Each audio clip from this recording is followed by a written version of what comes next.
जय हिंद दोस्तों, चांदीलाल study centre में फिर से आप लोगों का स्वागत है।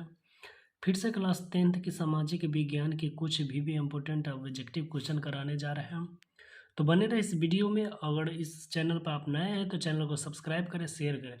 चलिए दोस्तों, प्रश्न को बिना किसी देरी को किए हुए प्रश्न को स्टार्ट करते हैं। देखिए क्या कहता है, रक्त एवं लौह की नीति का अवलंबन किसने किया? तो रक्त एवं लौह की नीति का अवलंबन किसने किया? बिस्मार्क ने। दूसरा प्रश्न कहता है, रेल वर्कशॉप कहाँ है? जमालपुर, भागलपुर, पटना, मुंगेर। तो जमालपुर, ठीक है। क्या हो जाएगा? जमालपुर। भागलपुर जर्दालू आम के लिए फेमस है, ठीक है। और मुंगेर क्या है? सिगरेट के कारखाना, बीड़ी सिगरेट का कारखाना है मुंबई में। हथियार उथियार कट्टा उट्टा भी बनता है मुंगेर में, ठीक है।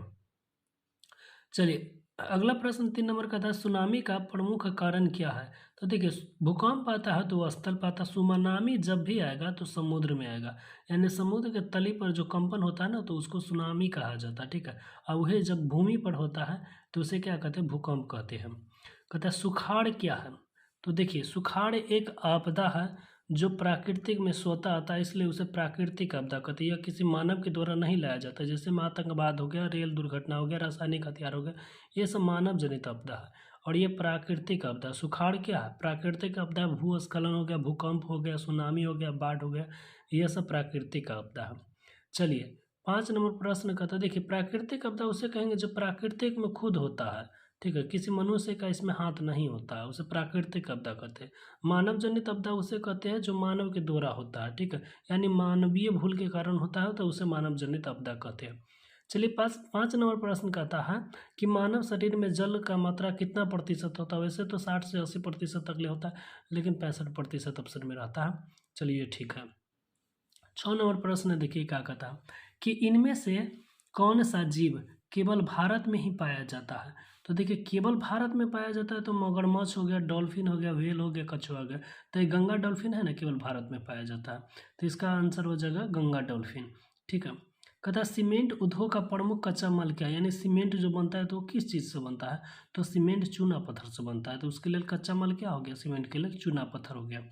चलिए प्यारे दोस्तों, देखिए 8वां प्रश्न कहता है, किसने कहा मुद्रण ईश्वर की दी हुई महानतम देन है, सबसे बड़ा तोहफा? तो यह कहा मार्टिन लूथर ने। मार्टिन लूथर ने कहा, ठीक है। 9 नंबर प्रश्न कहता है, भूस्खलन कैसे आपदा? अब ये बोल दिए भूस्खलन हो गया, ये सब क्या है? प्राकृतिक आपदा है, इसमें मानव का कोई हाथ नहीं होता है, इसलिए यह प्राकृतिक आपदा है। 10 नंबर प्रश्न कहता है, पृथ्वी के सतह पर सबसे पहले पहुंचने वाली भूकंप तरंग कौन सी है? तो सबसे पहले आता है पी तरंग, ठीक है। एक देखिए, पी तरंग, एस तरंग और एल तरंग, तो ये सबसे पहले आता है, ठीक है। इसका मतलब रफ्तार में आता है, ठीक है। तो ये कम खतरनाक होता है, लेकिन जो धीरे धीरे आता है, ठीक है, जिसके बीच की दूरी थोड़ा ज़्यादा रहता है, वह है एल तरंग। तो सबसे खतरनाक तरंग की बात करें तो एल तरंग, ठीक है। ये पी तरंग उतना आसान खतरनाक नहीं होता है क्योंकि सबसे पहले आता है, ठीक है। जो सबसे लास्ट में आता है वो सबसे खतरनाक होता है। कहता है कोयला कैसी संसाधन है? तो कोयला अनवीकरणीय संसाधन है। और कोयला को कार्बन की मात्रा के आधार पर कोयला को कितने वर्गों में बांटा गया है? तो 4 वर्गों में बांटा गया। तो एंथ्रासाइट, बिटुमिनस, लिग्नाइट, पीट। सबसे अच्छा कोयला कोयला कौन हो गया? एंथ्रासाइट हो गया, ठीक है। अब भारत में सबसे अधिक पूछेगा कौन सा कोयला पाया जाता है? तो बिटुमिनस सबसे अधिक पाया जाता है। वैश्वीकरण के कितने प्रमुख अंग हैं? तो देखिए दोस्तों, वैश्वीकरण के 5 प्रमुख अंग है, ठीक है। चलिए 13 नंबर प्रश्न की बात करते हैं। देखिए 13 नंबर प्रश्न, ये है 13 नंबर प्रश्न। देखिए 13 नंबर का था, सबने अवज्ञा आंदोलन कब शुरू हुआ था? तो 1930 ईस्वी में सबने अवज्ञा आंदोलन शुरू हुआ, ठीक है। असहयोग आंदोलन 1920 ईस्वी में हुआ, ठीक है। ये सबने अवज्ञा 1930 ईस्वी में गांधी जी के द्वारा किया गया सबने अवज्ञा आंदोलन। कहता है दीर्घकालीन ऋण कौन कौन प्रदान करता है? तो दीर्घ लंबे समय के लिए ऋण कौन उपलब्ध कराता है? तो भूमि विकास बैंक को ऋण उपलब्ध कराता है। देखिए दोस्तों, 15 नंबर प्रश्न का था, नई आर्थिक नीति में किसे कहता सम्मिलित किया गया है? तो नई आर्थिक नीति जो बना तो उसमें उदारीकरण, निजीकरण, वैश्वीकरण सभी को सम्मिलित किया गया, ठीक है। अब उदारीकरण, निजीकरण, वैश्वीकरण तीनों को इसमें सम्मिलित किया गया।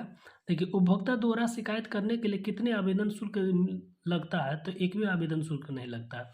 चलिए 17 नंबर प्रश्न क्या कहता है कि भारत में कोयला सबसे अधिक किस राज्य में पाया जाता है? तो भारत में सबसे अधिक कोयला की बात करें तो झारखंड के झरिया में पाया जाता है।